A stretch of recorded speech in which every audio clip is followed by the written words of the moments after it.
Okay, welcome back. So we're going to talk about standard deviation. Now, standard deviation, abbreviated as SD, this can be quite useful when you want to actually examine the data in a slightly different way. So standard deviation is basically the distance from the average or the distance from the mean. Now, the reason this is useful, and I'll jump over to an example here, is that if we're looking, say, for example, at a set of test scores, we have a set of test scores here, Bob, Tom and Fred. We've got the subjects and what they scored in down this side. Now, if I was adding these things up and looking at their average, I would kind of come down here and I'd go, well, look, Bob and Tom have got the same, both the average, and both have got the same total score. So, and Fred is well out in front. Now, the thing is, I know that Bob's not very academic and Tom is pretty middle of the road. So I'm not sure why these two guys have the same scores, but the total and the average say that they are equally good students. But looking at the data up here, I can see there's something going on. And we can see that Bob really isn't scoring very well in a lot of the academic stuff, whereas Tom is kind of cruising along middle of the road.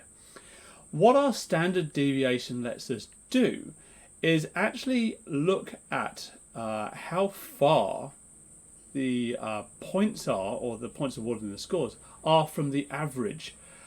So if I just reveal the standard deviations that I've already calculated here, we can suddenly see that our standard deviation reveals that Bob's scores are very variable between different subjects, indicating they're scoring highly in some and low in some others, whereas Tom's scores are fairly consistent.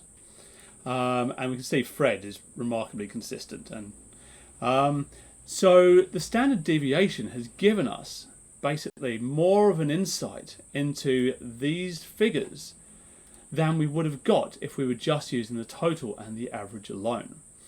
Now, the standard deviation in Excel has two different forms.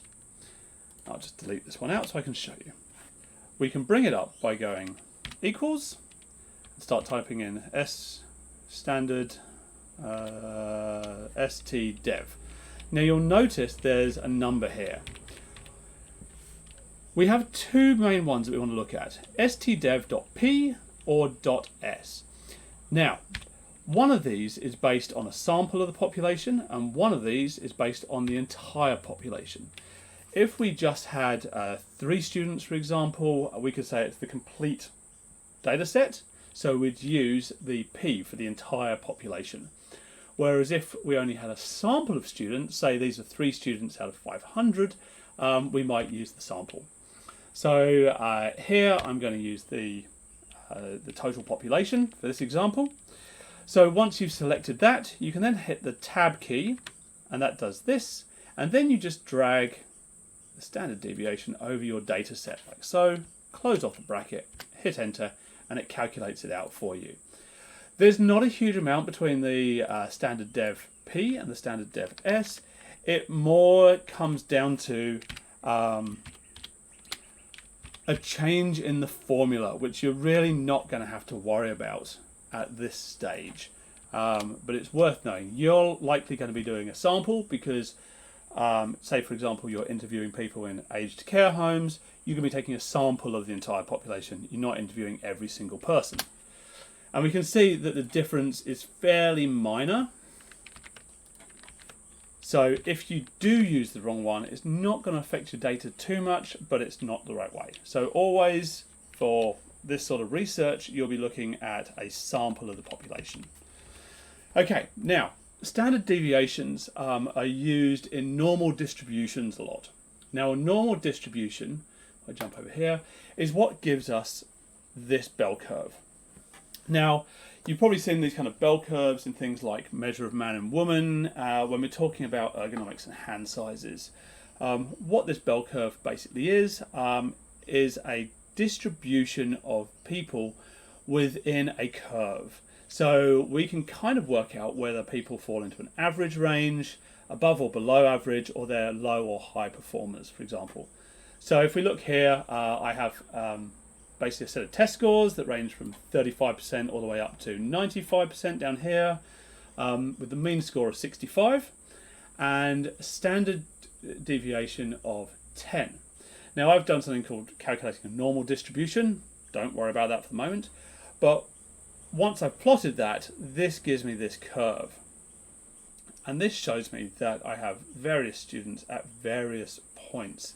And I can see that 68% of my students will fall between these two bands, which are within 1 or 2 standard deviations. And that's where we expect most people to be.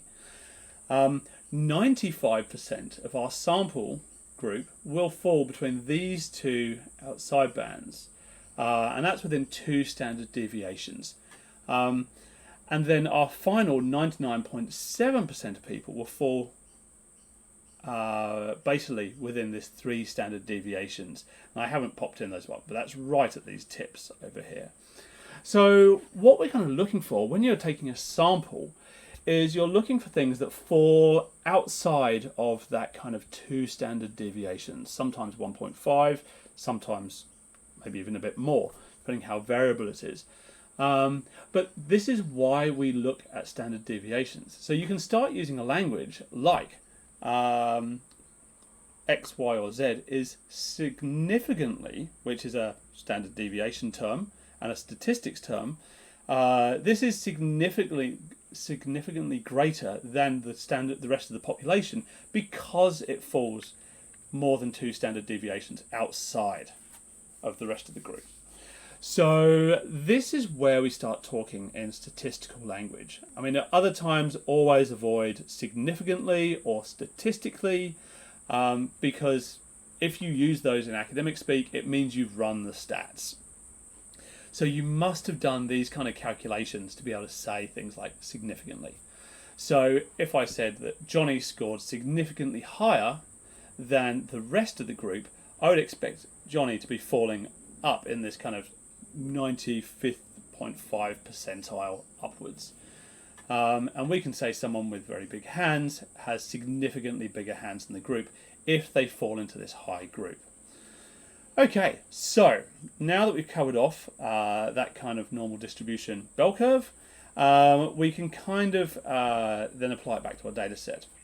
Now, one thing I should mention is this kind of normal distribution curve is very useful when we're doing things like exams. Say, for example, I set a very easy test and 100% of the students, or 100 students, took it, and they all scored between 80 and 90%. Now, normally we'd look at those and go, well, everyone's done extraordinarily well, but how do we tell who did better and who did worse? Basically, if we plotted that data on here, we'd still get this shape, but we'd start at 80% here and go up to maybe 90% here. So we could see that some people did better than others down here. That's the same as if I basically asked some extraordinarily hard questions and everyone scored between 10 and 20%. We'd find that our 10% scorers are down here and our 20% scorers are up here, whereas our 15% scorers kind of sit in this region here. So you can kind of still gauge how well the students are doing by using a normal distribution that does not sit on a standard test score, or if we looked at averages and percentages. Okay, so that's standard deviation. Now, just quickly, going back to this sheet we've been working off, I'm going to plot the standard deviation for our data sets. I'm just going to go stdev, we're going to use a sample size, tab, grab my group, close my brackets, hit enter. So we've got a standard deviation of 3 across the board, do that down. Now I do want to have a look at this using conditional formatting, but I might plot it in a different color scale, and let's go a higher standard distribution. Let's have him as the greener colors. So now I can actually see that at this point here, this point here, and this point here, we've backed up some other things, and we can see statistically there is a significant impact when moving, loading bees in their temperature within the hive. So we're starting to get some interesting things going on. We can also see that there's some interesting points here and here. Okay, next video, we're going to expand this out by, just unhide this, looking at our data columns will create some error, and I will show you some tips and tricks to basically make some easy means of different groups. We've got a good group data here. How can we take the averages of those without having to go through this data and enter it manually? Okay, I'll see you next time.